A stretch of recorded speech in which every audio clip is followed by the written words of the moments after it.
अगर ऊंचे सुर गाते और हेड वॉइस का यूज ही नहीं करते तो बेकार है तुम्हारा गाना। So this is the part 2 of voice register series. कल हमने चेस्ट वॉइस की बात की थी और आज हम हेड वॉइस की बात करेंगे। तो सबसे पहले हेड वॉइस क्या है और इसकी साइंस क्या है। ये वही सॉफ्ट और रूहानी आवाज है जो बहुत ऊंचे सुरों पर लगती है। इंडियन क्लासिकल के रेफरेंस से इसे कह सकते हैं तार सप्तक के स्वरा। तो अब है साइंस की बारी। हिडाबर बैंड तो याद ही होगा।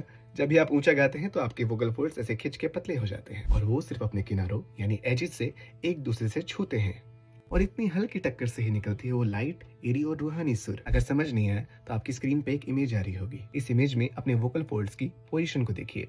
आपके सारे डाउट्स ऐसे ही क्लियर हो जाएंगे। अब स्टेप 2, क्यों करना है और कैसे करना है। क्यों करना है क्योंकि बिना गला फाड़े, बिना तकलीफ के अगर तार सप्तक के सुरों तक पहुंचना है तो हेड वॉइस की जरूरत पड़ेगी और ये आपकी रेंज को नेचुरली और सेफली बढ़ाता भी है। अब कैसे करना है इसकी बात कर लेते हैं। एक टेक्निक है, अगर आप मेरा चैनल लॉन्ग टाइम से फॉलो कर रहे हैं तो आपको ये टेक्निक जरूर पता होगी और इसका नाम है लिप ट्रिल।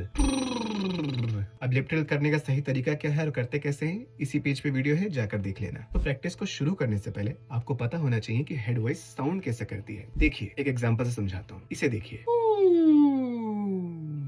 जब भी आप साउंड को प्रोड्यूस करते हैं तो आपकी आवाज का प्रोजेक्शन हेड वॉइस की तरफ शिफ्ट होता है और आपको असली हेड वॉइस की पोजीशन पता चलती है। अब एक्चुअल में एक्सरसाइज ये है कि आपको इसी चीज को एम्बुलेंस के सायरन की तरह करना है, लेकिन लिप ट्रिल का यूज करते हुए। लाइक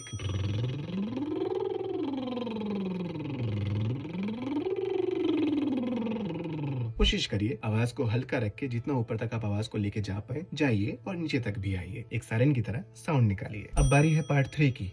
कब करना है और क्या नहीं करना है। कब करना है जब सुर सॉफ्ट हो, ऊंचा हो और आपको चिल्लाना ना हो, वहाँ आपकी हेड वॉइस नेचुरली फिट होती है। और अब क्या नहीं करना है इस पे बात कर लेते हैं। 2 गलतियां जो हर कोई करता है हेड वॉइस के रियाज में। पहला, आवाज में बहुत ज्यादा हवा ना छोड़े, वो ब्रेथ ही लगेगी और वीक लगेगी, लाइक।